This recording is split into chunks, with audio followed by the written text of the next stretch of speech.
Akala ni Mateo, isang simpleng panliligaw lang ang kailangan niyang tapusin. Bit-bit ang isang bungkos ng mga bulaklak, isang kwintas at pusong puno ng pag-asa. Muli niyang hahanapin ang babaeng matagal na niyang minahal. Ngunit sa bawat araw na lumilipas, tila may mga bagay na hindi niya maipaliwanag. Bakit iba ang tingin ng mga tao sa kanya? At bakit may mga matang tila nalulungkot tuwing nakikita siya? Habang pilit niyang hinahabol ang isang pangakong iniwan ng nakaraan, may isang katotohanang tahimik na naghihintay sa dulo ng kanyang paglalakbay. Kapag dumating ang araw na kailangan niyang harapin ang katotohanan, handa pa kaya siyang alalahanin ito? Ako si Skylar at sabay-sabay nating subaybayan ang kanyang kwento. Sigurado ka na ba yan? Napalingon si Mateo sa matandang tendero na nag-aayos ng mga sariwang bulaklak sa gilid ng kalsada. Hindi niya namalayan, ilang minuto na pala siyang nakatitig sa maliit na palumpon ng mga puting sampagita at rosas na maingat na binalot ng brown na papel. Bahagya siyang natawa, saka kinamot ang batok. Oo, sigurado na ako. Ngumiti ang tendero habang inaayos ang tali ng palumpon. Kanina ka pa paikot-ikot dito at 3 beses mo nang tinanong kung sariwa pa ang mga bulaklak. Mukhang espesyal ang pagbibigyan mo niyan. Lalong uminit ang magkabila niyang pisngi. Hindi niya alam kung halata ba talaga ang kaba o sadyang magaling lang manghula ang tendero. Kakabalik lang ni Elena galing Maynila. Nakapagtapos na ito sa pag-aaral at ngayon ay isang ganap ng guro. Alam niyang ilang beses na siyang tinanggihan ni Elena noon, lalo pa at may pangarap ito. Gayunpaman, hindi naman manhid si Mateo para hindi maramdaman na may pagtingin din sa kanya si Elena. Alam niyang pinipigilan lang nito dahil may gustong mas pagtuunan ng pansin. Hindi siya hahalikan ni Elena ng araw bago ito umalis kung hindi siya nito mahal. Kaya ngayong alam niyang natupad na nito ang pangarap. Susubok ng muli si Mateo. Bahagya niyang niyakap ang palumpon ng mga bulaklak. Hindi na ako uurong. Matagal ko na tong hinihintay. Nakapag-ipon na rin ako para sa maliit na regalo. Sana magustuhan niya. Pag-alis niya sa pwesto ng tindero, masigla ang bawat hakbang ni Mateo. Habang naglalakad, napansin niyang tila iba na ang baryo. Mas malalapad ang kalsada at matataas ang mga bahay. May mga sasakyang hindi pa niya kailanman nakita. Huminto siya sandali habang pinagmamasdan ang isang makintab na sasakyang halos walang marinig na ingay. Napakamot siya sa ulo. Ang bilis naman umunlad ng bayan. Nawala lang ako ng ilang buwan. Ngumiti na lang siya. Marahil ay hindi lang talaga siya nakapaglibot nitong mga nakaraang buwan dahil puro trabaho at pag-iipon ang inatupag niya. Nagpatuloy siya sa paglalakad. May ilang taong nakasalubong na nakatitig sa maliit na aparatong umiilaw habang naglalakad.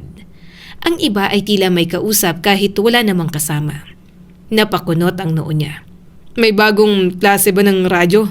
Isang babae ang nagwawalis sa harap ng bahay at ngumiti sa kanya.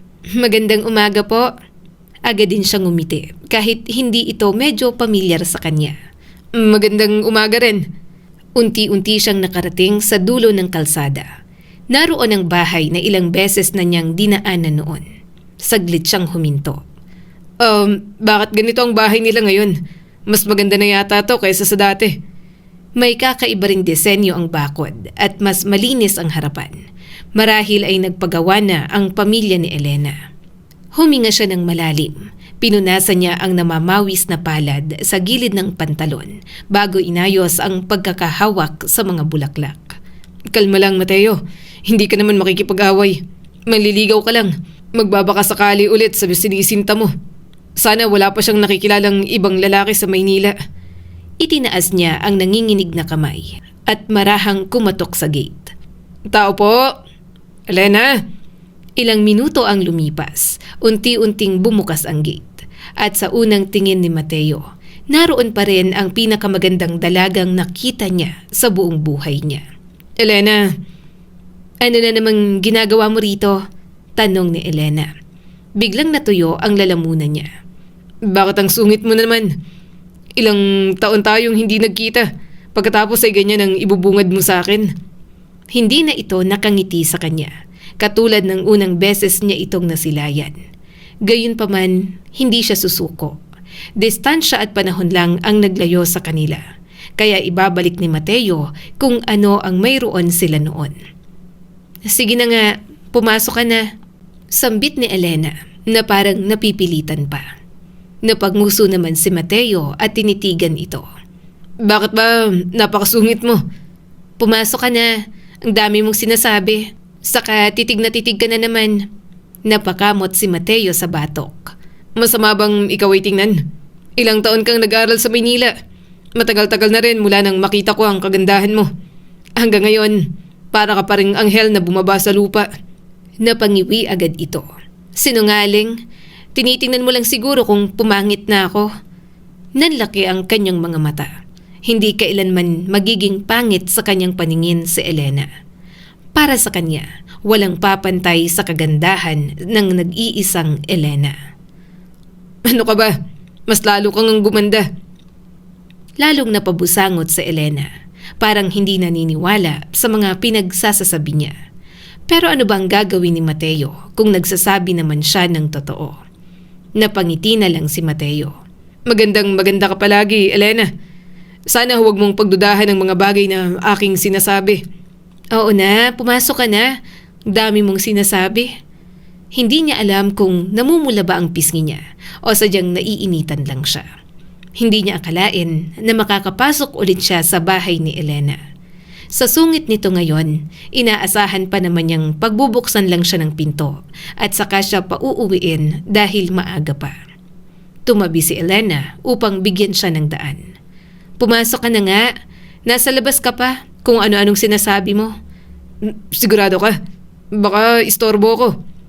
Matabang siyang tiningnan ni Elena. Kung istorbo ka, hindi sana kita pinapapasok. Hindi ka naman galit. Napatawa pa si Mateo. Ganyan ka talaga. Ang sungit mo minsan. At bakit? May reklamo ka? Pasalamat ka't pinapasok pa kita. Huwag kang masyadong madaldal.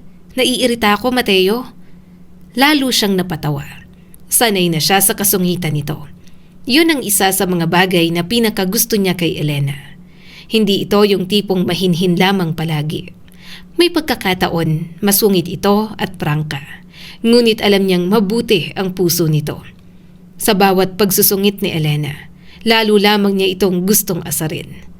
Pagpasok niya sa loob ng bahay, kusa siyang napalingon sa paligid.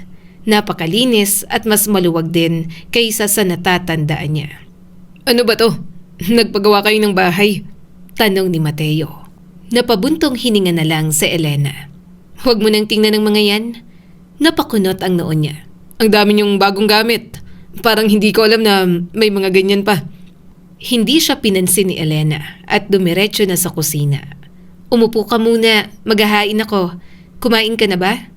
Napangiti agad si Mateo at agad na lumapit. Hindi pa. Talaga? Pakakainin mo ako. Elena, na-miss ko ang luto mo. Ang tagal na rin na hindi ako nakatikim ng pagkain na luto mo. Napataas ang mga kilay ni Elena at saglit na tumingin sa kanya. Pero kahapon lang. Umiling naman si Elena at nagsimula ng maghain. Wala naman.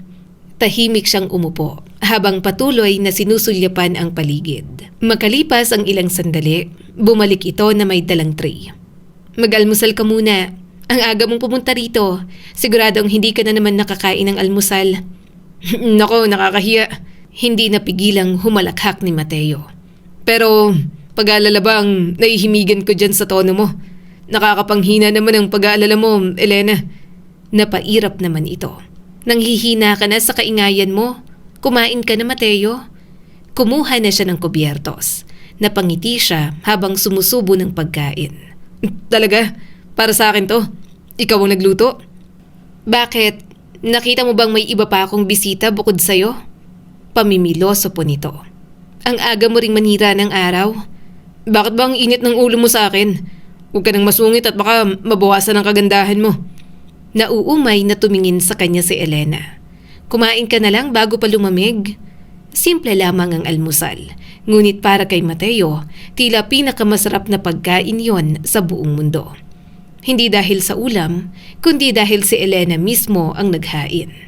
Habang kumakain siya, nagkwento siya tungkol sa mga balak niyang gawin. Marami na akong ipon. Nakapagpatayo na rin ako ng bahay. Asawa na lang ang kulang. Napalingon si Elena sa kanya. Maghanap ka ng ibang asawa. Saka hindi mo naman kailangan ng asawa. Anong hindi? Alam mo na naman yan noon pa. Pangarap kong magkaroon ng asawa, mga anak at sarili kong pamilya, Elena. At wala akong ibang maisip na asawa kundi ikaw. Tumagal ang titig ni Elena sa kanya. Sigurado ka ba dyan? Puro ka naman salita. Napatigil siya sa pagnguya. Anong puro salita? Hindi ako puro salita, Elena. Ikaw lang talaga. Ilang taon kang nawala pero nandito pa rin ako at ikaw pa rin. Umismid si Elena. Halatang hindi naniniwala sa kanyang mga sinabi. Hindi niya tuloy maiwasang hindi mabagabag. Pero porsigido si Mateo na patunayan muli ang sarili. Hindi niya napalalagpasin ang pagkakataon. Marami nang nasayang na mga taon. Gusto niyang maging sila ni Elena hanggang dulo. Bigla na lamang bumukas ang pintuan at umalingaw-ngaw ang boses ng isang lalaki. Nandito na po ako. Napalingon si Mateo. May isang lalaking pumasok na halos kasintaas niya. May dala itong ilang supot at diretsyong lumapit kay Elena. Hindi pa man nakakapagsalita si Mateo, niyakap na nito si Elena. Nanigas siya sa kinauupuan. Pakiramdam niya, may kung anong kumurot sa dibdib niya. Bakit nagyakap ang dalawa? At bakit parang hindi man lang umiiwas si Elena? Nakita pa niyang ngumiti ito sa lalaki. Lalo siyang nainis. Bakit parang ang lapit nila? Tanong niya sa sarili. Hindi niya kilala ang lalaki.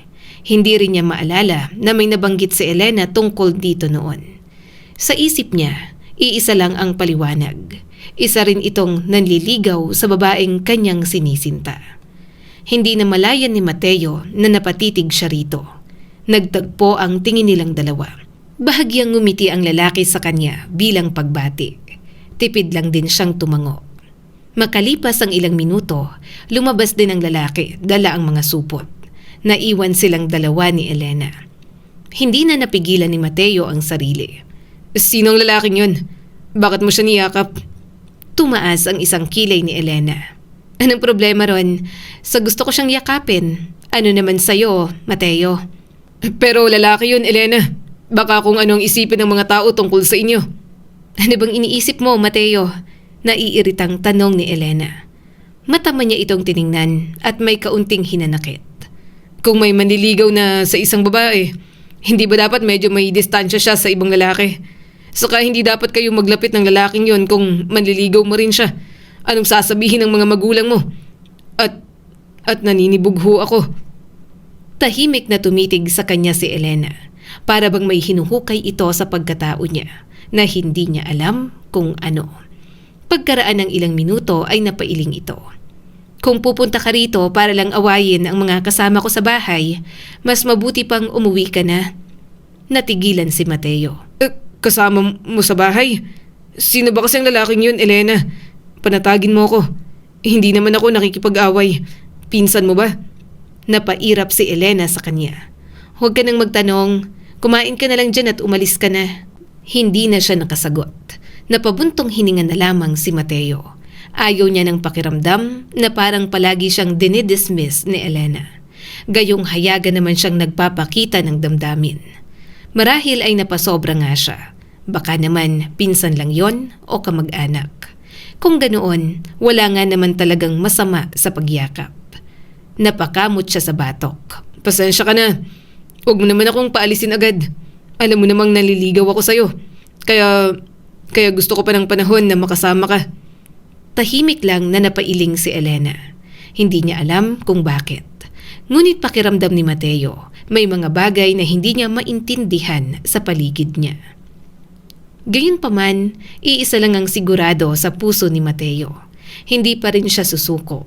Ipapanalo niya ang pag-ibig para kay Elena. Sa mga sumunod na araw, ganun pa rin ang ginawa ni Mateo. Nagpapabalik-balik siya sa bahay ni Elena. Kahit sinusungitan siya, wala siyang pakialam. Kung tutuusin, gusto pa nga niya kapag nakakunot ang noo ni Elena. Pakiramdam niya, mas nagiging totoo ito ng pinapakitang damdamin sa kanya. Pagpasok niya sa bakuran, narinig niya ang maiingay na tawanan ng mga bata. "Teacher Elena, tapos na po kami. Tingnan niyo po ang drawing ko." Napangiti si Mateo habang pinagmamasdan ang ilang batang nagtatakbuhan sa ilalim ng puno. May ilan sa mga ito ang may hawak na papel. Ang iba naman may mga notebook. Ganito pa rin talaga siya. Mahilig sa mga bata. Bulong niya sa sarili. Pangarap talaga ni Elena ang maging guro. Mahilig itong magturo at mag-alaga ng mga bata. Kaya hindi na siya nagtaka nang makita niyang puno na naman ng mga paslit ang bahay nito. Siguro ay mga estudyante na naman ni Elena. Habang pinagmamasdan ang mga bata, bigla niyang naramdaman ang bahagyang pananakit ng tuhod. Napahawak siya roon. Aray ko, bakit ba sumasakit ang mga to? Napalakad yata ako ng malayo ngayon. Tumuwid siya ng tayo. Pagkatapos ay marahang inunat ang tuhod. May kaunting kirot din doon. Napangiwi siya sandali. Siguro, kulang lang ako sa pahinga.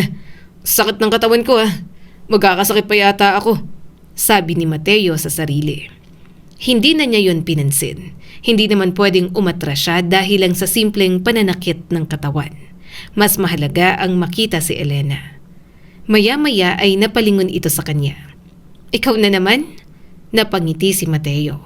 Palagi namang magiging ako dahil nanliligaw ako, Elena. Marahil ay nangungulila ka na sa akin. Naiirita siyang tiningnan ni Elena. "Anong nangungulila? Nung isang araw lang nandito ka." Gusto kitang makita. Natural lang na palagi akong dumaan dito. "Ang kulit mo talaga?" Sambit ni Elena sabay iling. Huminga na lang ng malalim si Mateo. Walang araw na hindi masungit sa kanya si Elena mula nang bumalik ito. Pakiramdam niya pa, ayaw naman talaga ni Elena na nandoon siya. Kaya kahit araw-araw niyang dala ang kwintas, hindi niya naman maibigay. Lumapit siya rito. May gusto sana akong ibigay sa'yo, Elena. "Ano na naman yan? Ayoko niyan, Mateo." Napanguso siya. Nagtatampo sa panay na pagtanggi ni Elena. Huwag ka na munang tumanggi. Wala pa nga akong sinasabi. Dahan-dahan niyang inilabas mula sa bulsa ang maliit na kahon. Bigla siyang kinabahan. Mas matindi pa kaysa nung unang beses siyang kumatok sa bahay nito. Inilhad niya ang maliit na kahon. Para sa'yo, Elena. Napatingin si Elena roon. "Ano to? Hindi mo na dapat ako binibigyan ng kung ano-ano?" Napangiti ng malawak si Mateo. Buksan mo." Tahimik nitong binuksan ng takip. Lumitaw ang isang simpleng kwintas na matagal na niyang binili. Matagal na hindi nagsalita si Elena. Nakahawak lang ito sa kwintas habang nakatitig doon. Para bang may mga bagay na inaalala. Habang si Mateo halos hindi makahinga sa paghihintay.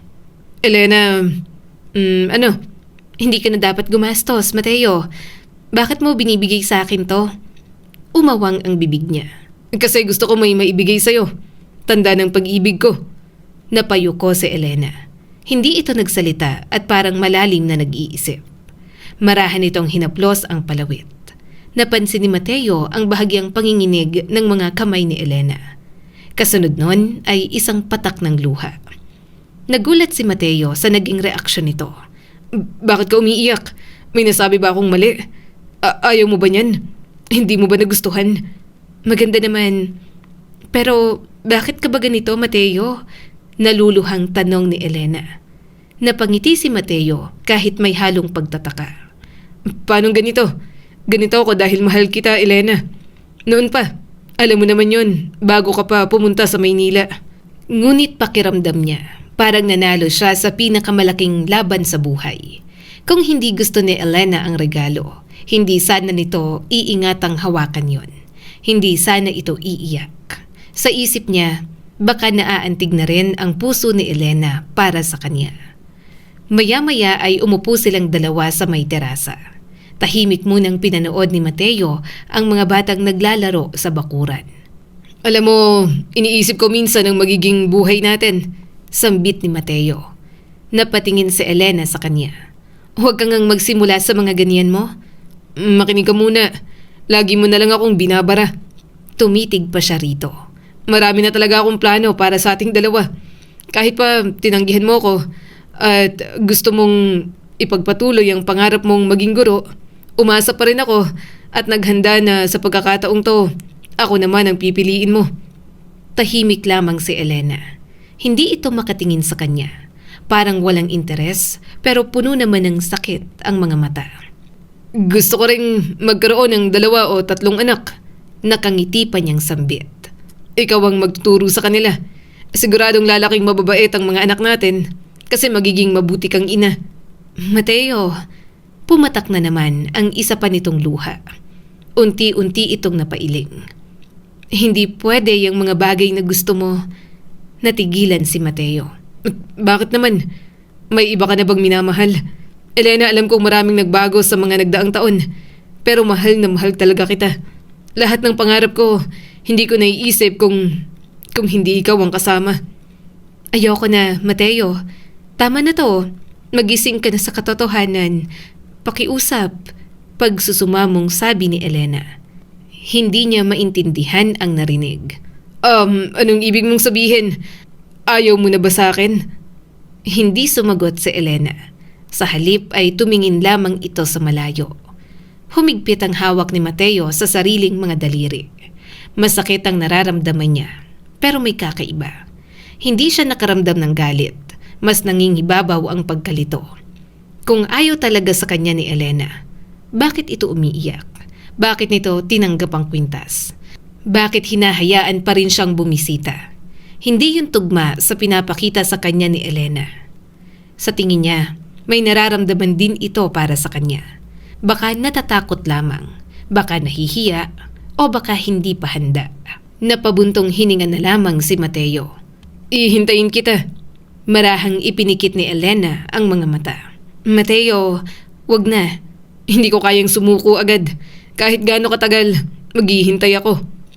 Habang pinagmamasdan ni Mateo si Elena, lalo lamang siyang naniniwala na hindi pa tapos ang kwento nilang dalawa. Para sa kanya, ang mga luhang nakita niya ay hindi pagtanggi. Isa lamang yung puso na pilit itinatago ang tunay nitong nararamdaman. Mateo, tawag ng isang babae sa kanya. Napalingon siya. May isang babae ang nakatayo sa may gate. May bahagyang panginginig ang mga kamay. May mabait itong mukha, ngunit kapansin-pansin ang lungkot sa mga mata. Hindi niya maalala kung saan niya ito nakita. Ngunit may kung anong kakaibang pakiramdam ang dumaan sa dibdib niya, lalo na nang magtagpo ang mga mata nila. Parang pamilyar. Lumapit ang babae ng dahan-dahan. Mateo, kilala mo ako? Sino ka ba? Mas lalong bumaha ang sakit sa mukha nito. Huwag ka nang magtagal dito. Umuwi ka na. Napakunot ang noon ni Mateo. Bakit mo naman ako pinapauwi? Kaano-ano ka ba ni Elena? Nandito ako para manligaw sa kanya. Napayuko ng bahagya ang babae. Pwede mo namang ipagpatuloy yan sa ibang araw. Umuwi ka na. Huwag nang matigas ang ulo. Luz, mahinang tawag ni Elena sa babaeng gusto na siyang pauwiin. Luz? Sino ba si Luz? Bakit ba siya nito pinapauwi? Dinaig pa ang nanay niya. Saglit na natahimik ang babae. Luz ang pangalan mo? Magkakilala na ba tayo? Tanong pa ni Mateo. Hindi agad sumagot si Luz. Sa halip ay tinitigan lang siya nito na para bang may gusto itong sabihin, ngunit pinipigilan ang sarili. Mateo, mahina nitong sabi. Sumama ka na sa akin. Hinahanap ka na. Natawa na naman siya kasi pakiramdam niya, pinagtitripan siya ng nasa harap niya. Sino naman ang hahanap sa akin? Pasensya na kung kamag-anak ka ni Elena. Ipagpaumanhin mo agad. Hindi kita kilala. Pero ayokong umalis nang hindi ko man lang nakakausap si Elena ng mas maayos. Matagal ko na siyang gustong ligawan. Kapag natapos na ako rito, saka na lang ako uuwi. Napapikit si Luz. Bahagya itong tumango na tila tinanggap ang sagot niya kahit hindi nito gusto. Sige, mag-iingat ka sa pag-uwi. Muli silang natahimik. Hindi maintindihan ni Mateo kung bakit tila mabigat ang dibdib niya habang kausap ang babae. Wala naman itong ginagawang masama. Sa katunayan, napakabait pa nga ng pananalita nito. Ngunit sa bawat tingin nito sa kanya, pakiramdam niya ay may kung anong kirot na hindi niya maipaliwanag. Bakit ganun? Parang gusto niyang tanungin kung saan sila nagkakilala. Ngunit bago pa siya makapagsalita, sumabat na si Elena. Luz, mag-usap tayo. Napalingon si Mateo sa dalawa. Hindi maintindihan ni Mateo kung bakit. Parang napakaraming gustong sabihin ng mga mata nito. Para bang may usapang hindi niya alam. Ngunit agad niyang itinaboy ang isip na yon. Huwag na, Elena. Aalis na ako. Alam ko naman. Naiintindihan ko. Malumanay na sambit ni Luz. Tumalikod ito bago tuluyang lumabas. Muli itong lumingon kay Mateo. Ngumiti si Luz, ngunit kahit nakangiti, tila puno ng lungkot ang mga mata. Kaibigan mo ba siya? Matagal na ba kayong magkaibigan? Tanong ni Mateo kay Elena. Hindi mo ba siya nakikilala? Umiling naman si Mateo. Hindi, pero pamilyar siya. Sabagay, marami ka naman talagang kaibigan. Pero yung si Luz, parang nag-aalala siya sa akin. Hindi sumagot si Elena. Sa halip ay naupo ito sa katapat niya. Kaya napangiti na lang siya ng kaunti. Huwag ka nang masyadong mapagod, sabi niya pa rito. Napapansin kong lagi kang maraming ginagawa. Nagtuturo ka pa sa mga bata. Magpahinga ka rin minsan. Bahagya pang ngumiti si Elena. Huwag kang mag-alala sa akin. Iba dapat ang inaalala mo. Bakit naman iba? Ikaw ang gusto kong palaging alalahanin, Elena. Napayuko si Elena. Muli niyang nakita ang bahagyang pamumuo ng luha sa mga mata nito. Hindi naman niya maintindihan. Bakit ba lagi itong umiiyak kapag nagiging seryoso ang usapan nila? Hindi ba nito nararamdaman kung gaano siya katapat? Tumayo na lang si Mateo. Sige, uuwi muna ako. Babalik naman ako. Gusto ko ring magpahinga ka. Mukha kang pagod. Ikaw rin, Mateo. Magpahinga ka at mag-isip-isip. Napangiti siya rito. Oo, gagawin ko yan. Sa susunod na lang ulit. Kinuha niya ang sombrero at marahang lumabas ng bakuran. Bago siya tuluyang umalis, lumingon pa siya. Nakatayo pa rin si Elena sa may pintuan. Tahimik lamang itong nakatingin sa kanya. Kumaway si Mateo, kaya kumaway rin ito ng bahagya. Sapat na yon para gumaan ang pakiramdam niya. Habang naglalakad pa uwi, muli na namang sumasakit ang kanyang likod. Ang sakit palagi ng likod ko. Pagdating sa bahay, agad siyang humiga sa kama. Nakatitig siya sa kisame habang iniisip ang buong araw. Bakit hindi pa rin ako sinasagot ni Elena? May mahal na ba siyang iba? Hindi naman siya sumusuko. Hindi rin siya nagsisinungaling. Buo ang intensyon niya. Napabuntong hininga na lang si Mateo. Bakit ang hirap mong abutin, Elena? Unti-unting pumikit ang kanyang mga mata. Habang nilalamon siya ng antok, iisa lamang ang laman ng isip niya. Bukas susubukan ko ulit. Baka sa susunod na pagdalaw ko, handa na ring buksan ni Elena ang puso niya para sa akin. Mainit ang noo ni Mateo nang siya'y magmulat ng mga mata kinabukasan. Ramdam niya ang bigat ng katawan. Maging ang simpleng pagbangon mula sa higaan ay tila nangangailangan ng napakalaking lakas. Napangiwi siya habang marahang hinahawakan ang sentido. Ano ba to? Mahina niyang bulong. Kagabi pa lamang, sigurado siyang babalik siya sa bahay ni Elena. Nangako pa nga siyang dadalaw muli. Baka sakaling mas lumambot na ang puso nito. Baka sakaling sa pagkakataong yon ay hindi na ito umiwas sa tuwing pag-uusapan niya ang kinabukasan nilang dalawa. Ngunit ngayon, hindi man lang siya makatayo ng maayos. Napaupo siya sa gilid ng kama.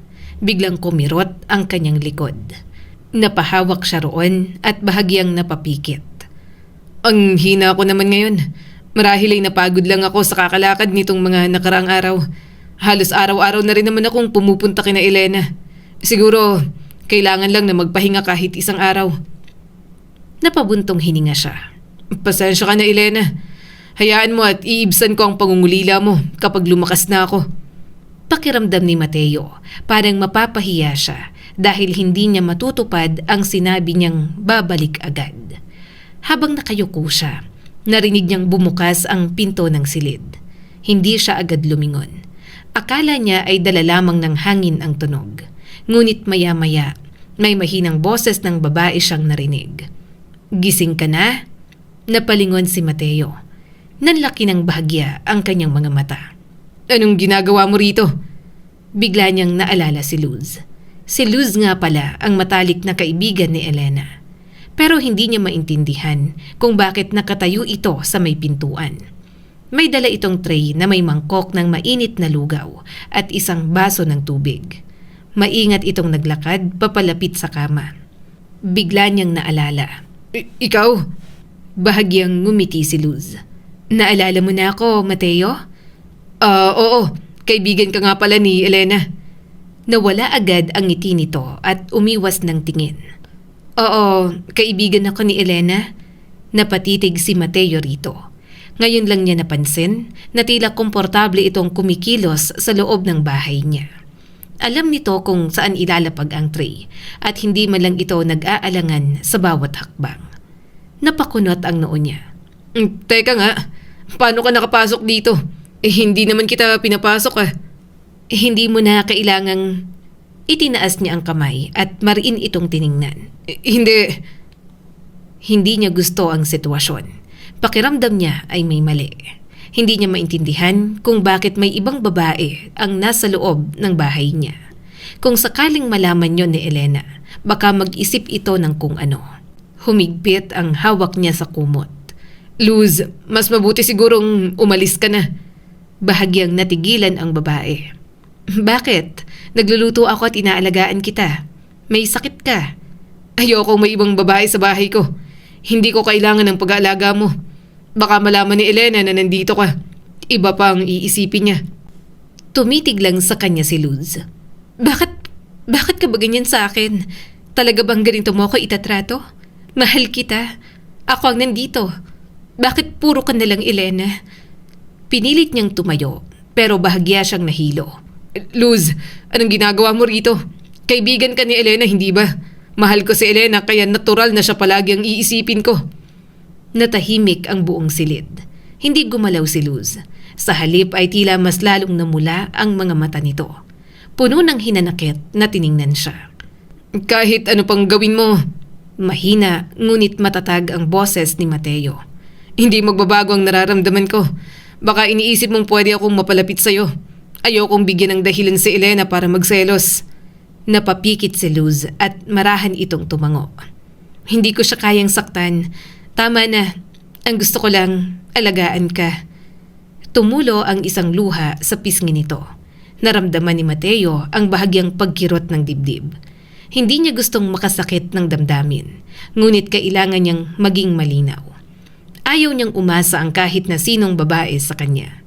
Mukhang may gusto pa yata sa kanya si Luz. Pero hindi niya kayang i-entertain yon, lalo na kung ang puso niya ay matagal ng pag-aari ni Elena. Marahang pinunasan ni Luz ang sariling mga mata. "Hindi mo kailangan mag-alala. Hindi kita pipilitin. Pasensya na." Yumuko ito at itinuro ang tray. "Nandiyan ang pagkain mo. Mainit pang lugaw. Kumain ka na. Parang awa mo na. Nanghihina ka.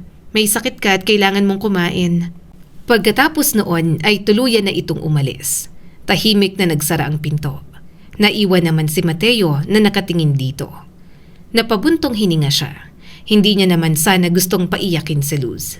Ngunit wala siyang pagsisisihan. Sa tingin niya ay iyon ang tama.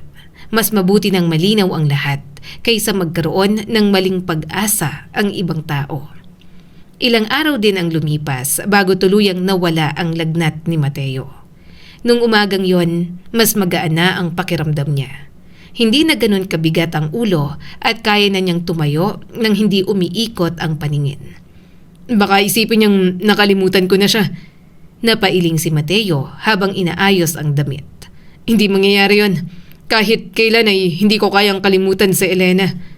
Maingat niyang isinuot ang paborito niyang puting polo. Ilang beses niya pang hinimas ang kowelyo upang masiguradong maayos ang pagkakaplantsa. Nang matapos ay humarap siya sa salamin upang ayusin ang buhok. Ngunit bigla siyang natigilan. Sa loob ng salamin, May isang matandang lalaki. Nanlaki ang mga mata ni Mateo at napaatras ng bahagya. Sino? Bakit may matanda sa harap ko? Mabilis siyang lumingon sa likuran. Wala namang tao. Pader lamang. Muli siyang napatingin sa salamin. Naroon pa rin ang matandang lalaki. May mapuputing buhok at medyo kulubot na ang mukha. Biglang kumabog ang dibdib ni Mateo. Hindi niya kilala ang taong yon. Mabilis niyang iniwas ang tingin. Hindi, minumulta lang siguro. Hindi pa kasi napapabless itong bahay. Pinilit niyang tumawa. Hindi na siya muling humarap sa salamin. Sa halip ay inayos na lang ni Mateo ang polo. Paglabas niya ng bahay, dumiretso muna siya sa palengke. Lumapit siya sa isang pwestong pamilyar sa kanya.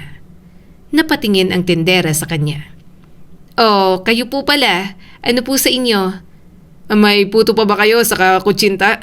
"Marami pa po," sagot ng tindera. Nagpabalot na siya ng bibilhin niya. Paborito yon ni Elena, kaya yon ang kanyang binili. Habang papalapit siya sa bahay ni Elena, napansin niyang tila mas mabagal ang mga hakbang niya. Napahinto si Mateo at huminga ng malalim. Ang bilis ko namang hingalin. Nagpatuloy pa rin siya. Makalipas ang ilang minuto, muli siyang napahinto. Napahawak siya sa tuhod. May kirot na naman. Napangiwi si Mateo. Ang sakit. Dapat siguro talaga magpa-check up na ako. Marahan niyang kinuskos ang tuhod. Siguro ay naninigas lamang ang mga kalamnan niya matapos ang ilang araw na pagkakahiga. Pagpasok pa lang ni Mateo sa bahay ni Elena, agad siyang sinalubong ng pamilyar na amoy ng bagong saing na kanin at nilulutong ulam. Napangiti agad si Mateo. Elena! Napabuntong hininga agad ito. "Maaga ka yata ngayon. Akala ko ba hindi ka na babalik?" Napalingon siya kay Elena na papalabas mula sa kusina. Nag-aalala kasi ako na baka magalit ka kapag matagal ulit akong hindi nagpakita. Napataas ang isang kilay ni Elena. "Kahit huwag ka nang bumalik dito, magiging payapa ang buhay ko. Matutuwa pa ako." Napanguso si Mateo at tiningnan ang nililigawan. Ito naman, nagtampo ka agad. Ito nga nagdala pa nga ako ng paborito mong puto at kutsinta. Inabot niya ang mga binili. Napangiti agad siya nang tanggapin yon ni Elena. Habang hinihintay nitong matapos ang niluluto, nagsimula siyang maglibot ng tingin sa sala. May ilang litrato sa dingding. Hindi niya alam kung bakit ngayon lang niya yon napansin. Lumapit siya ng kaunti. May isang larawan ng 3 taong nakasuot ng itim na toga at may hawak na diploma. Napangiti si Mateo. Ang gagaling naman ng mga estudyante mo. Sino ba ang mga to? Mga pinsan mo? Napalingon si Elena sa kanya. Etong 3. Itinuro niya ang mga litrato. Mukhang napagtapos mo sila. Tahimik na tumingin si Elena sa larawan. Wala itong sinabing kahit ano. May isa pang malaking family picture sa tabi ng mga toga. Subalit, hindi niya yon masyadong pinagtuunan ng pansin. Napansin lang niyang maraming tao ang nasa larawan. Siguro ay reunion ng pamilya. Mas gusto niyang makausap si Elena kaysa tumingin sa mga litrato. "Mateo?" Napalingon siya rito. Bakit? "Kakain na muna tayo. Maghugas ka muna ng kamay." Opo ma'am. Nakangiting sambit ni Mateo. "Huwag mo akong tinatawag na ma'am. Naiinis ako." Napatawa na lang siya. Pakiramdam niya, mas gumaganda ito kapag naiinis. Habang kumakain sila, marami na naman siyang naikwento. Paminsan-minsan ay tumatango lang si Elena o umiiwas ng tingin. Maya-maya ay may 2 taong hindi niya kilala ang nakatayo sa may pintuan. Nakatingin ang mga ito sa kanya at may pag-aalala sa mga mukha. "Adrian? Anika?" Tawag ni Elena at agad na sinalubong ang mga ito. Napakunot ang noo niya. Bakit ganun? Parang ang daming kamag-anak na Elena na hindi ko kilala. Lumapit sa kanya si Anika at matamis siyang tiningnan. "So, totoo pala? Palagi ka po palang pumupunta rito. Magandang hapon po." Ngumiti si Mateo kahit medyo naguguluhan.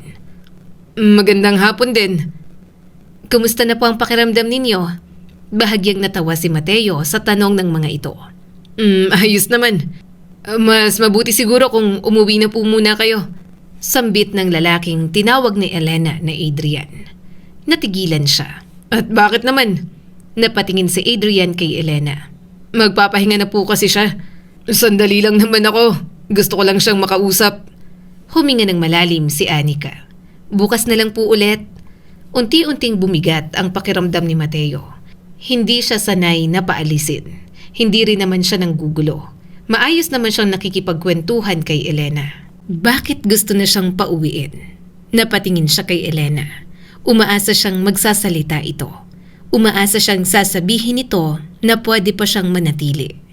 Ngunit tahimik lang itong umupo at nakatingin lang sa kanya. May malungkot na ngiti sa labi nito. Mas lalo yung nagpalito kay Mateo. May nagawa ba akong mali? Umiling si Elena. Wala naman, pero mas magandang umalis ka na para makapagpahinga tayo. Naramdaman ni Mateo na unti-unting kumirot ang dibdib niya. Pakiramdam niya, unti-unti siyang inilalayo ng mga tao kay Elena. At si Elena, pinaparamdam na parang ayaw sa kanya. Hindi niya maintindihan kung bakit. Hindi naman siya masamang tao, hindi naman siya bastos, at higit sa lahat, mahal na mahal niya si Elena. Napatingin siyang muli rito. Wala siyang ibang pagpipilian, kundi tumayo siya ng dahan-dahan. Babalik na lang ako bukas. Hindi sumagot si Elena. Ngunit nakita niyang bahagyang tumango ito. Sapat na yon para magkaroon siya ng pag-asa. Naisip ni Mateo na baka pagod lang talaga si Elena at kailangan talaga ng pahinga. Hanggang isang muling tahimik na hapon ang sumapit. Nakatayo si Mateo sa may terasa ng bahay ni Elena. Galit ka ba sa akin? Hindi na niya napigilang tanong.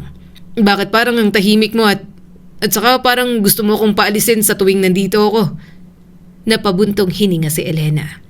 Mateo, umupo ka muna. Sinunod niya naman agad ang sinabi nito. Pagdating dito, palagi siyang masunurin. Ayaw niyang umiinit ang ulo sa kanya ni Elena. Pero natigilan siya sa sunod nitong sinabi. Mateo, huwag ka nang bumalik sa susunod. Para bang may humampas sa dibdib niya. Natigilan siya at hindi agad naunawaan ang narinig. Bakit? May nagawa ba akong mali? Bakit mo ko pinapaalis? Napapikit si Elena bago muling tumingin sa kanya. Mas mabuti nang matapos na to. Hindi makapaniwala si Mateo. Pakiramdam niya ay unti-unting lumalamig ang paligid. Anong matatapos? Etong ginagawa mo. Napatawa siya ng pilit. Nagbibiro ka ba? Hindi nakakatuwa, Elena. Nanliligaw ako at gusto ko itong ginagawa ko. Hindi naman dapat na... May iba na akong minamahal. Putol ni Elena at mataman siyang tiningnan. Parang tumigil ang mundo.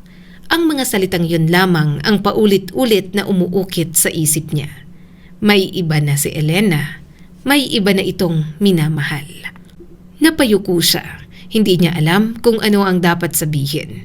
Hindi niya akalaing darating ang araw na maririnig niya yon mula mismo sa babaeng pinakamamahal niya. May... Nabasag ang boses ni Mateo. May iba ka na. Kailan pa? Mahinang tumango si Elena. Oo, matagal na. At mahal na mahal ko siya. Napahigpit ang hawak ni Mateo sa kanyang mga dala. Pakiramdam niya, gusto niyang tumawa. Hindi dahil masaya siya, kundi dahil hindi matanggap ng isip niya ang narinig. Akala ko... Napangiti siya ng mapait. Akala ko may pag-asa ako. Hindi ba totoo yung mga ngiti mo? Wala yung ibig sabihin. Tinatanggap lang kita rito kasi baka kung saan ka pa magpunta. Baka kung anong mangyaring masama. Pero nakakaabala ka na talaga. Mas maigi rin na umuwi ka na, Mateo. Unti-unting tumayo si Mateo. Pinilit niyang umiti. Hindi bale. Hindi niya alam kung kanino niya sinabi yon. Kay Elena ba o sa sarili niya? Kung masaya ka, wala akong karapatang pigilan ka. Napayuko si Elena. Pasensya ka na. Para sa'yo rin tong ginagawa ko. Umuwi ka na. Wala ka dapat dito. Umuwi ka na dahil may naghihintay sa'yo. Alalahanin mo lang sila. May gusto pa sana siyang sabihin. marami pa. Gusto niyang itanong kung sino ang ibang lalaking mahal nito. Kung mas mabuti ba ito kaysa sa kanya. Kung kaya ba nitong mahalin si Elena nang higit sa kaya niyang ibigay. Ngunit wala nang saysay kung ayaw na naman talaga sa kanya ni Elena. Kung may iba na itong minamahal, wala na siyang laban. Marahan na lang siyang tumalikod. Mag-iingat ka. Hindi na siya lumingon. Baka kapag nakita niya ulit ang mukha ni Elena, hindi na siya makaalis. Tinahak na lang niya ang daan pa uwi. Hindi niya napansin na basa na pala ang kanyang mga pisngi. Tahimik lamang na tumutulo ang mga luha ni Mateo. Bakit mo ko sinasaktan ng ganito, Elena? Mahal na mahal kita. Bakit ka nagmamahal ng iba? Sa bawat hakbang ay mas lalo niyang naiisip ang mga pangarap na binuo niya. Isa-isang naglaho ang lahat dahil lang ayaw sa kanya ni Elena. Napabuntong hininga si Mateo. Siguro, hindi talaga ako para sa'yo. Hindi ako kailanman magiging para sa'yo. Hindi kailanman magiging tayo. Nagpatuloy siya sa paglalakad. Ngunit hindi nagtagal, naramdaman niyang bumibigat ang kanyang mga paa. Huminga siya ng malalim, ngunit hindi yun sapat. Mas lalo siyang hinihingal. Napahawak siya sa dibdib. Ano ba? Nagpatuloy pa rin si Mateo.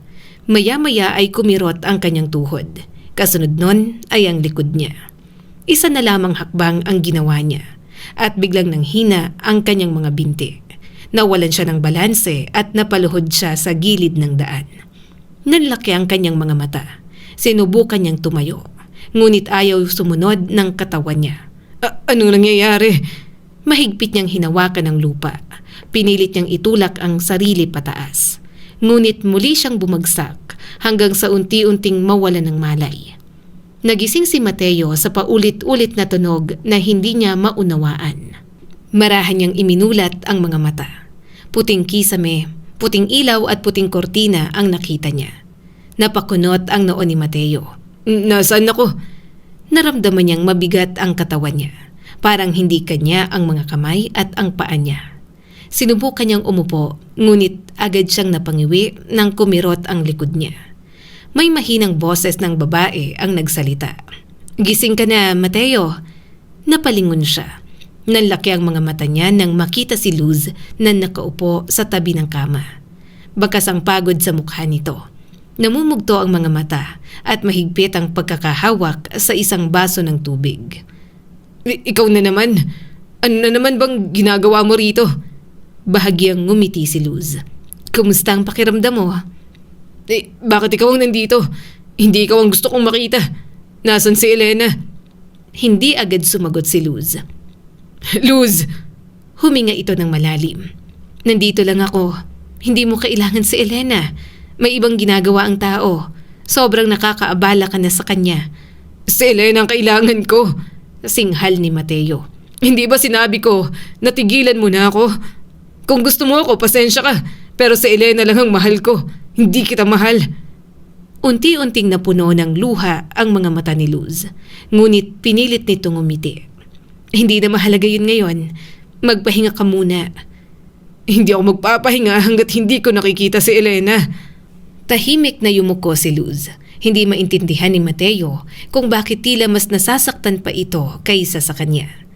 Tumayo ito at inasikaso ang mga pagkain niya. Pero inis na inis pa rin talaga siya. Hindi naman si Luz ang gusto niyang makita. "Kailangan mong kumain. Kailangan mong magpahinga, Mateo. Mahina na ang katawan mo." Sabi pa sa kanya ni Luz na hindi niya na masyadong inuunawa. Sinusubukan siyang pakainin ni Luz pero ayaw niya talaga. Hindi niya gusto kapag nasa paligid ito. Pakiramdam niya, nagtataksil siya sa nararamdaman niya kay Elena. Magkalipas ang ilang oras ay bumukas ang pinto. Nagliwanag ang mukha niya nang makita ang gusto niyang makita. Agad na napangiti si Mateo. Elena! Sa paningin niya, naroon na naman ang dalagang matagal niyang minahal. Ganoon pa rin ang maamong mukha nito. Ganoon pa rin ang ngiti. Parang walang kahit anong nagbago. Alam kong darating ka. Sabi ko na nga ba, hindi mo ako matitiis. Malambing na sambit ni Mateo. Tahimik na lumapit si Elena. Hindi ito nagsalita at tinitigan na lang muna siya. Napansin ni Mateo na tila namumula ang mga mata nito. Siguro'y umiyak na naman. Napangiti si Mateo at pilit itong inaabot. Huwag ka nang umiyak. Nagbago na bang isip mo? Naisip mo na bang dapat na ako ang mas mahal mo? Elena, sasagutin mo na ba ako? Napapikit si Elena. Pagmulat nito ay may mga luhang dumadaloy na sa pisngi. Marahan itong umupo sa tabi ng kama. Mateo, tama na. Maawa ka naman sa mga totoong nagmamahal sa'yo. May naghihintay sa'yong bumalik ka. Napakunot ang noo niya. Ano? Ano ibig mong sabihin? Ikaw naman ang nagmamahal sa akin, hindi ba? Ikaw lang naman ang hinihintay ko. Umiling si Elena at puno ng awang tiningnan siya. Naghihintay ang asawa mo. Para bang tumigil ang lahat ng tunog sa paligid. Hindi agad nakaimik si Mateo. Asawa? Napatawa pa siya. Huwag kang magbiro. Huwag mong paglaruan ang damdamin ko. Nahihirapan ako sa ginagawa mo. Mahal na mahal kita pero hindi mo ba ako nililito? Hindi na kita maintindihan. Bakit si Luz ang sinasabi mong asawa ko? Hindi ako nagbibiro. May asawa ka na. Matagal na kayong kasal. May asawa na rin ako. Si Antonio ang asawa ko. Nagpakasal ako pagkatapos mong magpakasal. Siya ang asawa ko, pero namatay na siya ilang taon nang nakakaraan. Ikaw, asawa mo si Luz. May anak kayo. Isa lang. May apo ka na rin. Alalahanin mo dahil sila ang pamilya mo. Unti-unting lumamig ang pakiramdam ni Mateo. Hindi niya maintindihan ang naririnig. Hindi. Bahagyang tumaas ang boses niya. Hindi pwede yung sinasabi mo. Paano si Luz ang magiging asawa ko? Ikaw ang mahal ko. Saka anak, apo. Saan mo ba nakukuha ang mga yan, Elena? Hindi yun totoo. Hindi pa nga siya nakakapag-asawa. Hindi pa nga siya nasasagot ni Elena. Paano mangyayari ang lahat ng yun? Mateo, pilit siyang pinapakalma ni Elena. Pakinggan mo ko. Matagal nang lumipas ang panahon. Hindi na tayo mga bata. 70 years old ka na. Hindi. Napahawak siya sa ulo. Parang may kung anong bumabasag sa loob ng isip niya. Sunod-sunod na larawan ang kumislap. Hanggang sa unti-unti, parang biglang nagiging boses matanda na si Elena sa pandinig niya. Mateo, alalahanin mo ang pamilya mo. Matagal na tayong tapos. Hindi tayo nagkatuluyan kasi nabuntis mo si Luz. Siya ang pinakasalan mo at hindi ako. Sunod-sunod na tumulo ang kanyang mga luha. Napatingin siya kina Luz at Elena. Matatanda na nga ang mga ito. Napatingin siya sa kanyang mga braso. Matanda na siya at kulubot na ang mga balat. Hindi to totoo. Bakit? Hindi si Luz ang pinakasalan ko. Paano? Walang awat ang pagtulo ng kanyang mga luha. Biglang sumagi sa alaala ni Mateo ang isang sanggol na umiiyak. Munting kamay na humahawak sa daliri niya. Isang babaeng nakaputing damit habang nakangiti sa kanya. Napapikit siya ng mariin. Anong nangyayari? Hindi, mali ito. Mali. Muling naglaho ang mga alaalang yon. Huminga siya ng mabilis. Hindi niya maintindihan ang nangyayari. Hindi niya kilala ang mga alaalang yon. Hindi yun maaaring maging buhay ko. Nagsisimula pa lang ako. May hawak pa akong pangarap. May mga pangako pa akong tutuparin.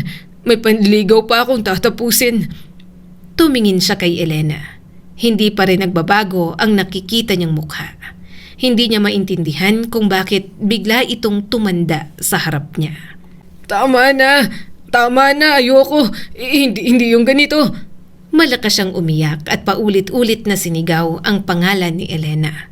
Kakaiyak, nakatulog na siya at hindi na alam kung ano ang nangyari. Makalipas ang ilang araw sa ospital, muli na namang nagbago ang paligid ni Mateo. Hindi na puting kisame ang bumungad sa kanya nang siya ay magising. Napakunot ang noo niya. Bahay? Nasa bahay na ba ako? Marahan siyang umupo sa higaan. Pakiramdam niya ay nanlalambot pa rin ang kanyang katawan. Mabigat pa rin ang bawat galaw at parang hindi pa tuluyang bumabalik ang lakas. Ngunit ang mas mabigat sa pakiramdam niya ay ang mga salitang sinabi ni Elena sa ospital.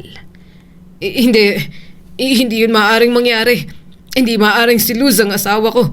Hindi maaaring may anak at apo na ako. Hindi pa nga ako nasasagot ni Elena. Napailing siya. Hindi, mali ang pagkakaalala nila. Bangungot lang to. Gusto ko nang magising. Biglang bumukas ang pinto. Pumasok si Luz na may dalang tray. Ngumiti ito sa kanya. Gising ka na pala. Hindi siya ngumiti pabalik. Bakit nandito ka? Dinalhan kita ng almusal. Kaya ko ang sarili ko. Umalis ka rito, hindi kita asawa. Mariing sabi ni Mateo. Bahagyang natigilan si Luz. Ngunit ilang segundo lamang yon. Muli itong ngumiti sa kanya. Hindi ka muna kakain. Hindi niya maintindihan kung bakit hindi ito nagagalit. Kung siya ang nasa lugar nito, baka matagal na siyang nainis.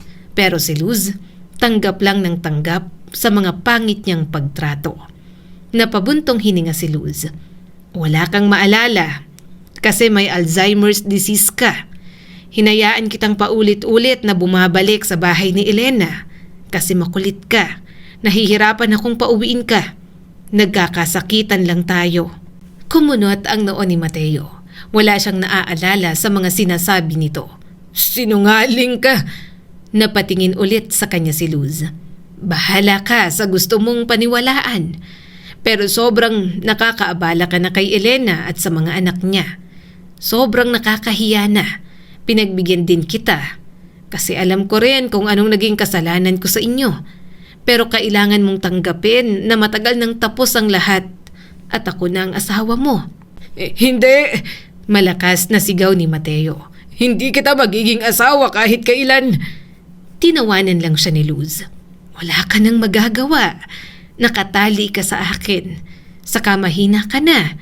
Hindi ka na dating binata na malakas pa. Kaya matuto kang magpaalaga sa akin. Importante ka sa akin at gusto kitang alagaan. Umiwa siya ng tingin. Hindi niya alam kung bakit. Ngunit sa tuwing naririnig niya ang ganoong mga salita mula kay Luz, may kung anong kumikirot sa dibdib niya. Hindi niya maintindihan, hindi naman sila gaanong magkakilala. Maya-maya ay may narinig siyang masayang boses ng batang babae mula sa sala. Lolo! Bago pa siya makalingon, may maliit na batang babae na yumakap sa bewang niya. Napasinghap si Mateo. Nagulat siya. Napayuko upang tingnan ang bata. Malaki ang mga mata nito at napakatamis ng ngiti. Mahigpit ang yakap nito. Lolo, miss na po kita. Natigilan si Mateo. Lolo, nagkakamali ka yata. Hindi kita kilala. Napanguso ang bata. Ay nako lolo, hindi mo na naman po ako maalala. Ako po ang pinakamaganda niyong apo. Oo, maganda kang bata. Pero hindi kita apo. Bata pa ako. Bumungis-ngis pa ito. Lolo kita? Lolo, my name is Trixie. I'm 8 years old. Saka hindi ka na po bata, lolo. Matanda ka na. Oldie. Tinawanan siya ni Trixie. Kumunot naman ang noo niya. Akala yata nito ay nagbibiro siya. Bago pa siya makapagsalita ay may isang babae ang pumasok. Trixie, bumitaw ka muna kay Papa. Napatingin si Mateo sa babae. Hindi niya ito kilala. Ngunit may kung anong pamilyar sa mukha nito. Parang nakita na niya ito noon. Lumapit ang babae sa kanya. Kumusta ka na, Papa? Natigilan siya sa lamig ng boses nito. Papa, abay sino ka ba? Napairap naman ito. Pinapahirapan mo na naman si Mama. Palagi na lang. Sinaway agad ito ni Luz. Samara, ano ka ba? Huwag mo namang bastusin ang papa mo. May sakit siya. Humalukip-kip ang babae. May sakit o wala, problema pa rin naman siya, hindi ba? Hindi niya maintindihan ang nararamdaman. Ang alam niya lang, sobrang nasasaktan ang puso niya sa mga sinasabi ng babaeng nasa harap niya. Pakiramdam ni Mateo, sobrang ayaw na ayaw nito sa kanya. May nararamdaman pa nga siyang kaunting galit. Humarap sa kanya si Luz at matamis na ngumiti. Si Samara yan, Mateo. Alalahanin mo, anak natin siya. Yung bata, Si Trixie, apo nating sobrang kulit at paborito mong i-spoil palagi sa tuwing bumibisita rito. Napatingin siya kay Samara. Nung una, may asawa na raw siya. Ngayon, may anak at apo pa. Kung bangungot lang yon, gusto niya na lang talagang magising. May lalaking lumapit sa tabi ni Samara. Magalang itong ngumiti sa kanya. Magandang umaga po. Ako po si Richard, asawa ni Samara, kung hindi niyo naaalala. Tumango lamang si Mateo. Hindi niya alam kung ano ang sasabihin. Pakiramdam niya, may kung anong mali sa nangyayari. Hindi ko pa rin kayo kilala. Sambit na lang ni Mateo. Napairap si Samara at halatang iritang-irita sa kanya. Biglang nakaramdam si Mateo ng matinding pagkailang. Gusto niya na sanang umalis doon. Ngunit nang subukan niyang igalaw ang katawan niya, may mainit siyang naramdaman. Papa, ano ba yan? Naiinis na bulyaw ni Samara. Natigilan si Mateo. Unti-unti niyang ibinaba ang tingin. Nanlaki ang mga mata niya. Basa na ang suot niyang shorts. Hindi niya namalayang naiihi na pala siya. Biglang namula ang mukha ni Mateo. Naihina ako. Mabilis niyang sinubukang takpan ng sarili. Pasensya na, hindi ko alam. Lolo, dapat nagpunta ka sa CR. Bakit naman po ikaw nagwiwi dito? Sabi pa ni Trixie sa kanya. Hindi niya maituloy ang sasabihin. Napahiya siya. Hindi pa nangyayari sa kanya ang ganoon. Hindi siya makatingin kahit kanino. Pakiramdam niya ay gusto na lamang niyang maglaho. Ngunit maya-maya, hinawakan na siya ni Luz. Mateo, wala yan. Ako na. Halika, linis tayo. Nakakahiya, bulong ni Mateo. Walang pag-aalinlangan na sumama siya sa banyo. Tinulungan siya ni Luz maglinis at magbihis. Maingat nitong tinulungan siyang magpalit. Hindi ito nagreklamo. Hindi rin ito nagpakita ng pagkainis. Lalong yumuko si Mateo. Hindi niya maintindihan kung bakit. Kung kaibigan lamang ito ni Elena, bakit ganito itong mag-alaga sa kanya? Nang matapos si Luz ay marahan itong lumabas ng silid. Dala na ang maruming damit. Naiwan siyang nakaupo sa kama. Makalipas ang ilang sandali, narinig niya ang mahihinang boses sa labas. Ma, ano ba yan? Ikaw pa ba ang maglilinis ng ihi ni Papa? Boses yon ni Samara.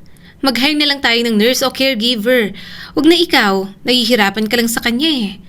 Kaya ko naman. Mag-asawa kami ng papa mo. Kaya ko siyang alagaan. Sagot naman ni Luz. Kumpara sa papa mo, mas malakas pa ako. Pero napapagod ka na sa kanya, Mama.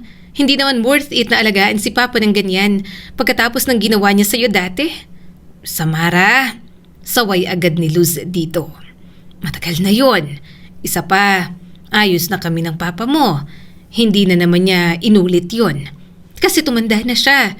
Pero hindi ko makakalimutan ang mga ginawa niyo, Mama. At isa pa, ano yun? Hinayaan ninyong lumapit sa Elena na yon? Ang babaeng dahilan kung bakit naging malungkot ka at miserable? Sumagot naman si Luz. Naging miserable ako kasi pinili ko. Nagpakamartir ako sa papa mo kasi mahal na mahal ko siya. Naging miserable ako kasi pinikot ko siya. Yung pagpunta niya kay Elena, kahit pigilan ko. Alam mo naman ang nangyayari. Kaya hinayaan ko na lang. Inintindi ko na lang. Kasi totoo naman, inagaw ko lang noon si Mateo kay Elena. Si Elena talaga ang mahal niya. Pero kung nasa tamang pag-iisip ngayon ng papa mo, alam mong hindi niya gagawin lahat ng yon. Kahit hindi niya ako mahal katulad ng pagmamahal niya kay Elena. Mas pipiliin niya pa rin akong panindigan, anak. Kasi nandyan ka at mahal ka niya. Mapaklang tumawa si Samara. Mama, kung mahal niya ako, kung mahal tayo ni Papa, hindi niya tayo sasaktan. Tahimik na napayuko si Mateo. Hindi niya alam kung bakit biglang sumikip ang dibdib niya. Hindi niya maintindihan ang lahat ng nangyayari. Pero nararamdaman niya na parang sobrang laki ng hinanakit sa kanya ni Samara. Kinabukasan, maaga pa lang ay mulat na ang mga mata ni Mateo. Nakatingin siya sa kisame habang paulit-ulit na bumabalik sa isip niya ang mukha ni Elena. Napabuntong hininga si Mateo. Kailangan ko siyang puntahan. Marahan siyang bumangon sa kama. Mabigat pa rin ang mga tuhod niya, ngunit pinilit niyang tumayo. Nang maabot niya ang pinto ng silid, ay agad niya yung binuksan. Nasa sala si Luz, may hawak itong tasa ng kape at tila kagigising lamang. Pagkakita sa kanya, ay agad itong tumayo. Saan ka pupunta? Kina Elena. Huminto si Luz at mataman siyang tiningnan. Mateo, magpahinga ka muna. Hindi ka pa malakas. Kaya ko na. Matagal na ako nagpapahinga. Gusto ko nang makita si Elena. Marahan itong lumapit at hinawakan ang mga braso niya. Huwag muna ngayon. Kailangan mo munang magpagaling. Hindi. Bahagyang tumaas ang boses ni Mateo. Bakit mo ba ako pinipigilan? Baka hinihintay na ako ni Elena. Nangako akong babalik. Hindi mo kailangang... Kailangan! Sigaw niya rito. Napaatras si Luz. Hindi niya maintindihan kung bakit ayaw siya nitong paalisin. Pakiramdam niya ay sinasadya nitong ilayo siya sa babaeng mahal niya. Huwag mo kong harangan. Bakit ayaw mo kong umalis? Ayaw mo lang akong makita si Elena. Sabi pa ni Mateo. Hindi na nakasagot si Luz. Tahimik lamang itong napaluha. Lalong nainis si Mateo. Pakiramdam niya ay wala namang mali sa gusto niya.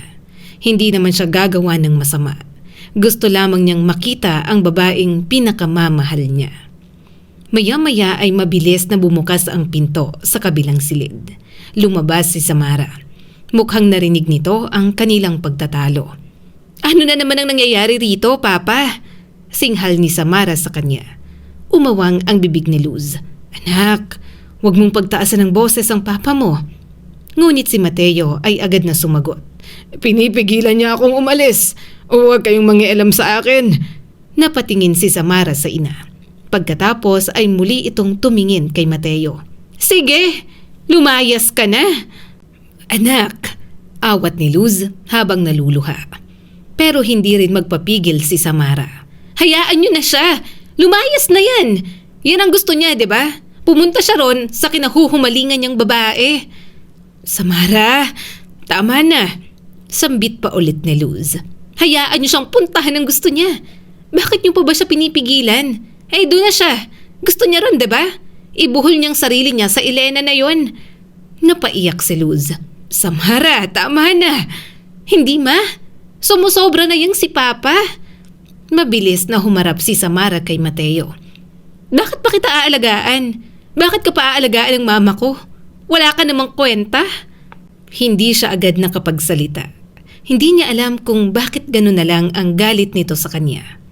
Bumalik ka na sa first love mo. Patay na patay ka ron, di ba? Giit pa sa kanya ni Samara. Wala ka namang pakialam sa amin, di ba? Lagi naman. Ilang beses mong sinaktan si mama. Lumalagpas ka na eh. Ilang beses kang nang babae nang maayos pa ang kalagayan mo. Nung bata pa ako, walang ibang ginawa si mama kundi umiyak dahil palagi ka na lang ng bababae. Nanlaki ang mga mata ni Mateo. Ngayon, gusto mo na namang sumunod sa babaeng mahal mo? Ano? Pahihirapan mo na naman ang mama ko?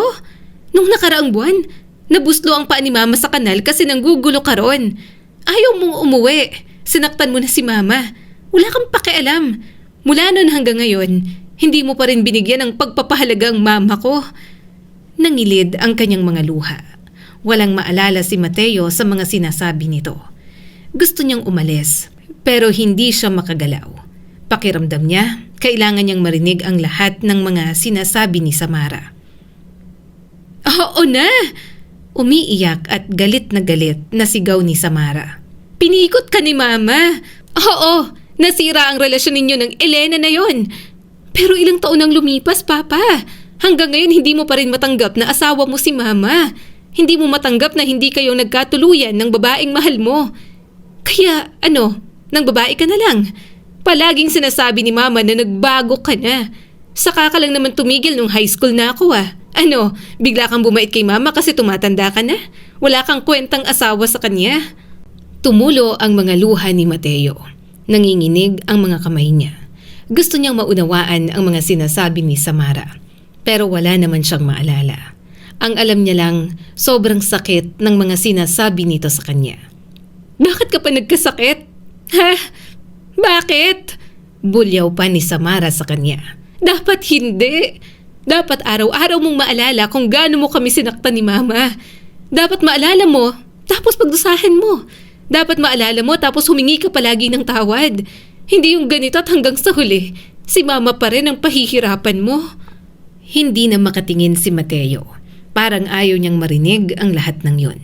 Tila sobrang sakit na ng dulot sa kanya. Napahawak siya sa sentido. Hindi ko alam. Ma! Sigaw muli ni Samara. Tigilan mo na nga ang pagpapakamartir. Napahikbi si Luz. Tama na anak. Parang awa mo na. Tama na. May sakit ang tatay mo. May Alzheimer's disease siya. Hindi niya ito pinili. Pero bago ito, pinagsisisihan niya na naman ang lahat ng nagawa niya sa atin. Pero ang sakit, Ma. Kaya pagod na ako. Na bakit pa tayo pahihirapan ng ganito? Sana, diretso na lang siyang namatay. Hindi napigilang sampalin ni Luz ang sarili nitong anak. Bawiin mo yan. Samara, bawiin mo.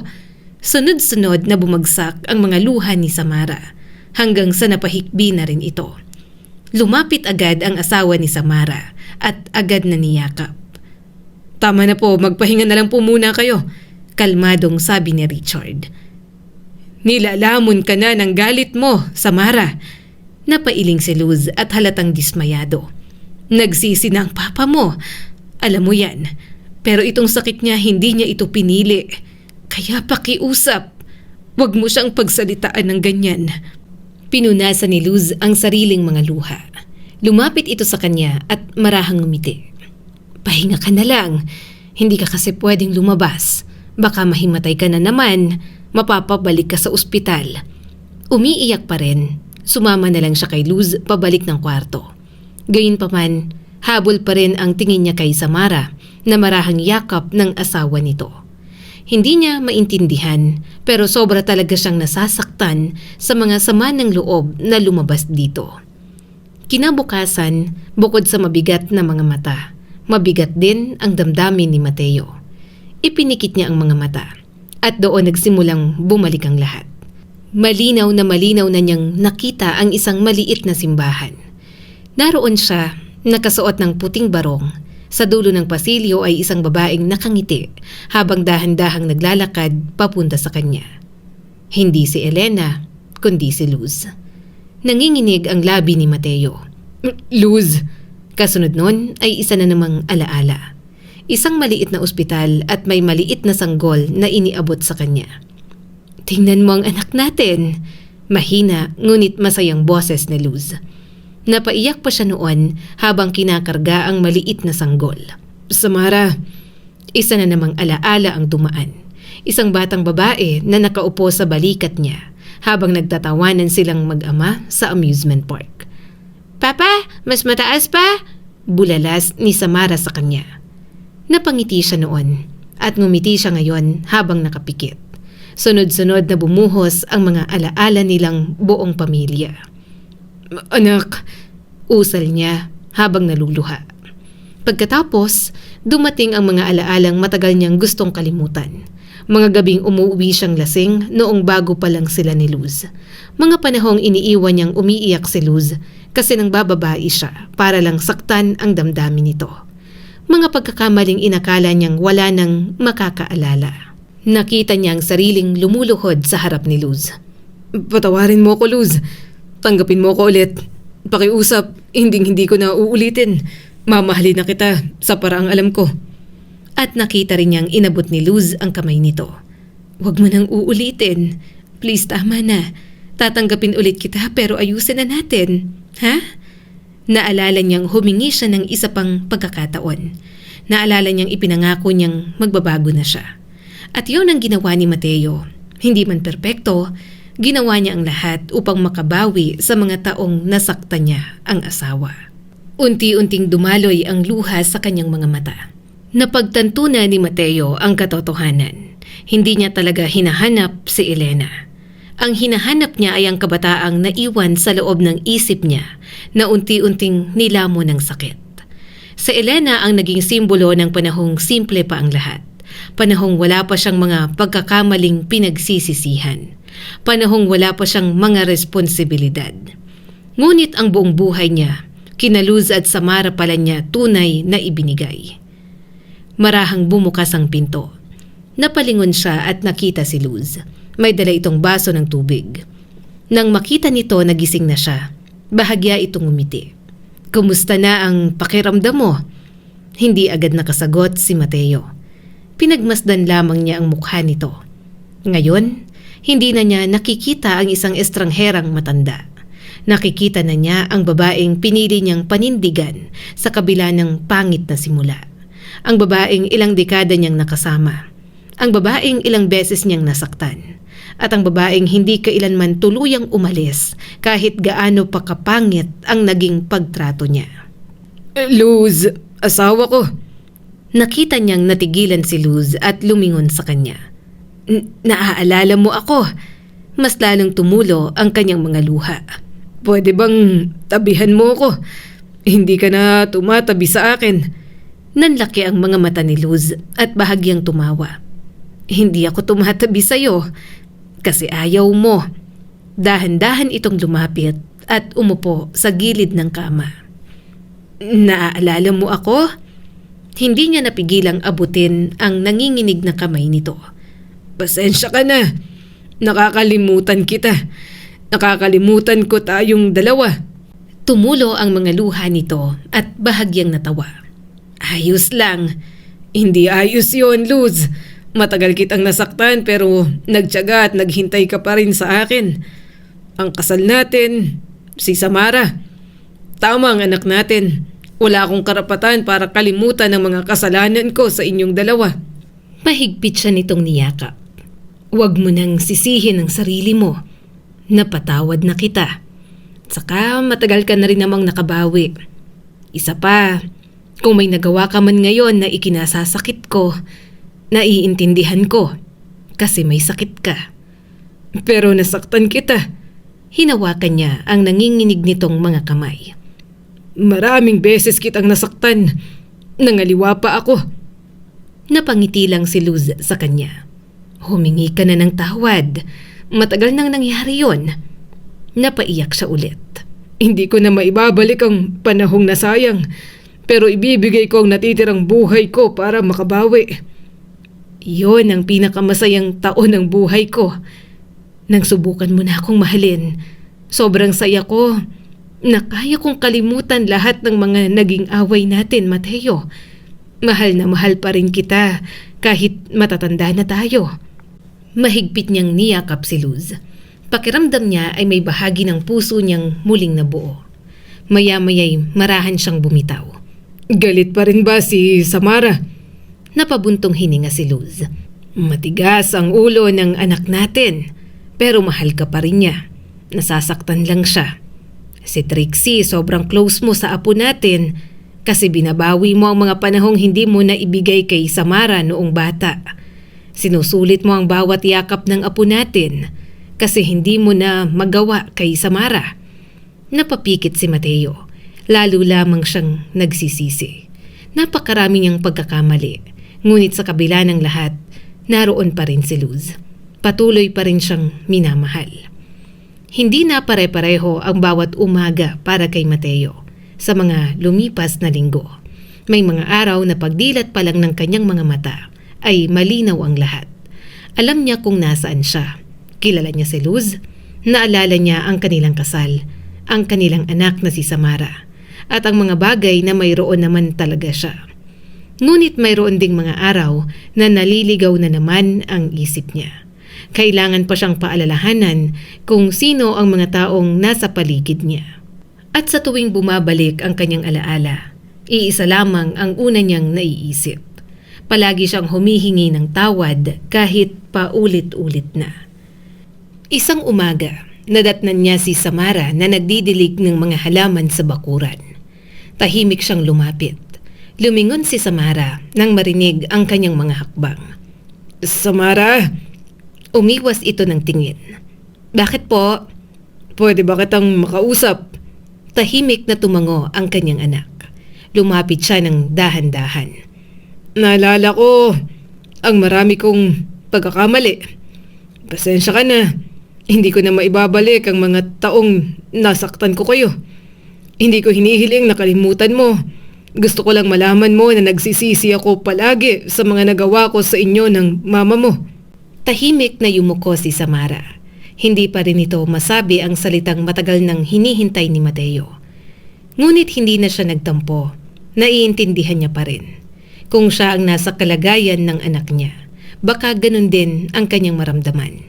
Mahirap patawarin ang isang taong naging dahilan ng maraming luha. Tatalikod na sana siya nang marinig niya ang mahinang boses ni Samara. Magpagaling ka muna, Papa. Huwag mong pilitin ang sarili mo. Huwag din po sanang matigas ang ulo. Ginagawa po lahat ni Mama para alagaan ka. Kaya sana huwag mo na po siyang pahirapan. Hindi yon kapatawaran. Ngunit para kay Mateo, isa na yung malaking hakbang para makabawi siya sa anak. Kinahapunan ay dumating ang asawa ni Samara. May dala itong mga prutas. Pagpasok nito ay agad siyang binati. Magandang hapon po, Papa.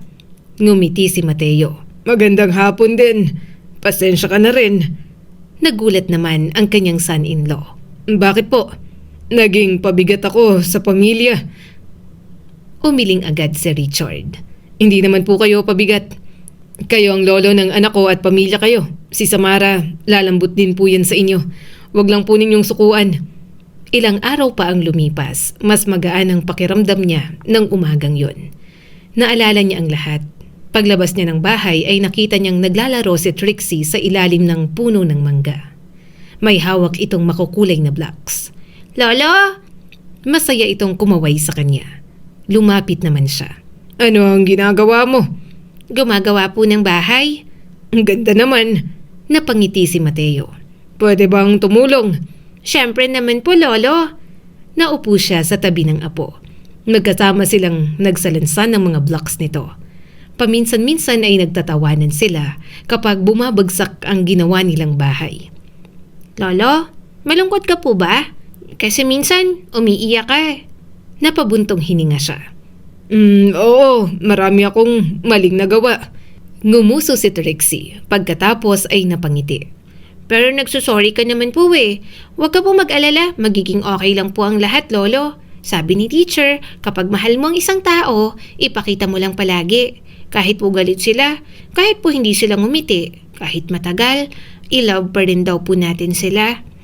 Napatawa si Mateo, kasabay ng pagpatak ng luha sa kanyang mga mata. Napakatalino ng kanyang apo. Lolo, mapapatawad ka rin po ni Mommy. Napalunok si Mateo.